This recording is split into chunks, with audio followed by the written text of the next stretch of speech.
Well, hello there, my sassy little aliens, and welcome back to 31 Films of Halloween, day 27. We are towing the line, and I mean finish line, but you don't have to finish here. No, no, no. You can just wax nostalgic anytime you want when you subscribe to my YouTube channel at Another Scream Queen 76. Alright, y'all. I know this next movie is not going to be for everyone, and that's okay. It's kind of like a science fiction horror hybrid, squish smash squish. And y'all know I like some hybrids. I like it when something can cross over into different genres. This is more science fiction than horror, but there's enough horror elements here for it to qualify for a post, I thought. And the movie is from 2013, and it's called Under the Skin. And it was, the screenplay was adapted by Walter Campbell and Jonathan Glazer from the novel by Michel Faber. And I read the book long time ago, like many more years than I care to share with you all. But I really enjoyed the book, but it's been so long that I have no idea if the film is actually faithful or not to the book. And as I said, Jonathan Glazer was one of the co-writers for the screenplay, but he also directed the movie. And he gave us such films like The Zone of Interest and Birth with Nicole Kidman. I'm going to tell you right now, if you saw Birth and were not a big fan, it was not your cup of tea, then this may not be your cup of tea either. But I personally really liked Birth, and here we are. But the movie stars Scarlett Johansson. That's basically it. She is the lead. There's some supporting parts in here, but the whole movie is centered around her. And her character doesn't even have a name. According to IMDb, she's just referred to as the female. And that's because she is this extraterrestrial entity who is inhabiting the body of a young woman. And she begins this search for men, her prey, throughout the streets of Glasgow, Scotland. And that's basically like the whole plot / premise of the movie. The whole vibe here is very disquieting.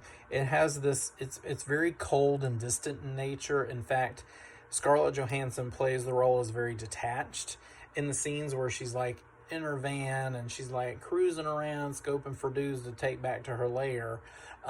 She's just very like blank, like she's on a mission and this is what she is supposed to be doing. But when she meets these guys, she like smiles, turns on the charm, is very warm and great conversationalist. And we are shown these moments after she picks these guys up and she takes them back to where she is staying. And by the way, Miss Johansson, girl, that place you staying in is a pigsty. Lord have mercy, there's dirt and crap laying all over the place. I don't think you vacuumed in a hot minute. Lord have mercy, there's got to be like a dust rag and some furniture polish hiding around there somewhere. I mean, just clean up for the company. But these dudes don't care. They're like, whatever, we're here with Scarlett Johansson. We do not care if the place has not been cleaned since 1927.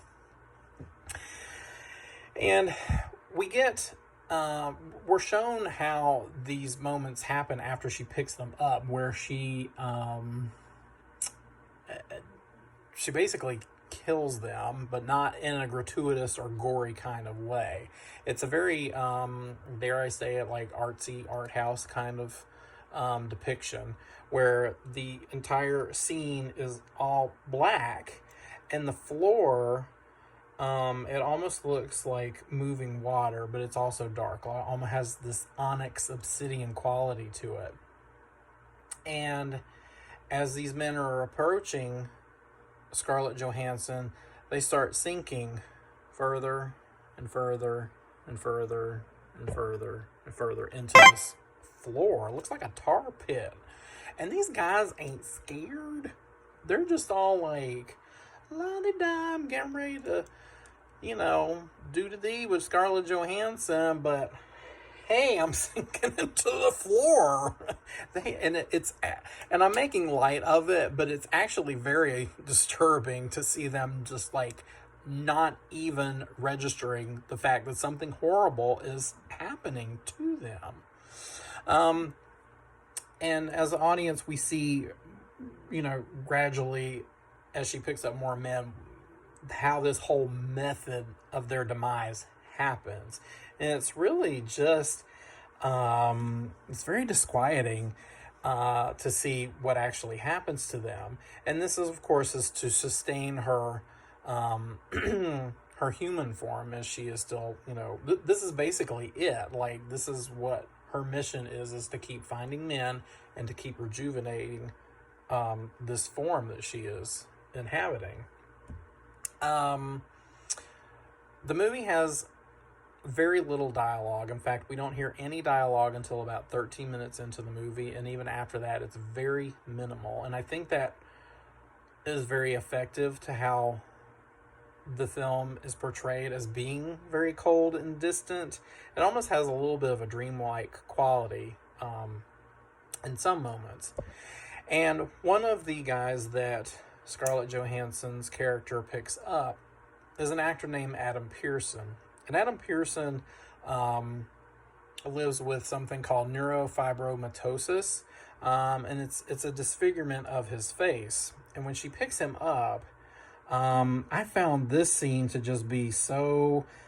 I was holding my breath, because when she picks him up, she pays absolutely no attention to how his face looks, which isn't like everyone else's face, obviously. She kind of plays on his loneliness, and she entices him back to her horrible 1-star hotel room. Good Lord. Get a Swiffer. Anyway, she doesn't dispose of him as she does with the other men. We see him get away. And from that point on, we start to see a shift in this character. We see her starting to notice more how she looks. There's a moment where she's staring into the mirror at her face and just kind of just like taking in the whole structure of her countenance.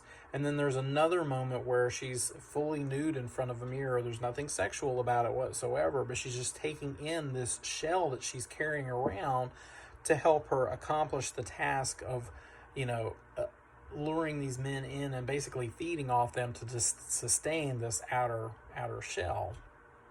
The movie speaks a lot to like gender and gender roles, and how, we perceive the outside, even though, a little bit of a spoiler alert, the form that she has beneath this skin is basically genderless. And so I thought that was very interesting.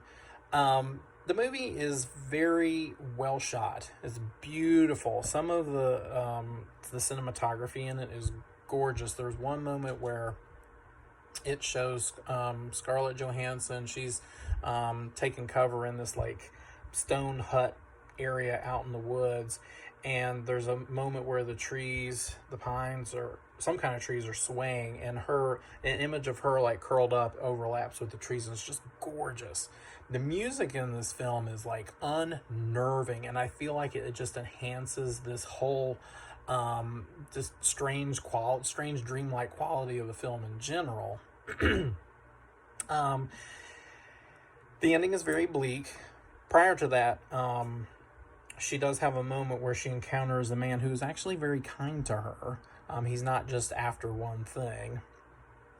And he takes her in, he cooks her some meals, and he even at one point carries her over this standing puddle of water. And I was like, Lord, chivalry is not dead, sir. What's your phone number? You can carry me over any body of water you want, as long as you acting like that. But as I said, the movie has a very bleak, dark ending. It was very upsetting. I will say that there is a moment a trigger warning to folks. There is a sexual assault in the film. It doesn't last for very long. However, if that is not something you want to see, please avoid it or skip over that moment. Like I said, it doesn't last very long, and it does come towards the end of the movie. So I'm going to give Under the Skin 4¼ pumpkins. It definitely asks more questions than answers them. Specifically, like, why is she here? What exactly is the whole purpose of her mission? Who is this mysterious dude on the motorcycle that, she keeps encountering? I know with some films, we really kind of want to know the who, the why, the where, and the what, and the when. But in the case of Under the Skin, I think it just adds to the whole mystique of the film, and really puts you under its spell. So yeah, I'm going to give it 4¼ pumpkins. Check it out. And if y'all decide you're going to hook up with somebody, Lord, make sure that their apartment or their home is clean. I mean, if it's not, you're about to be, like, attacked by an alien or probably a serial killer. You're going to be a special on Hulu. Oof.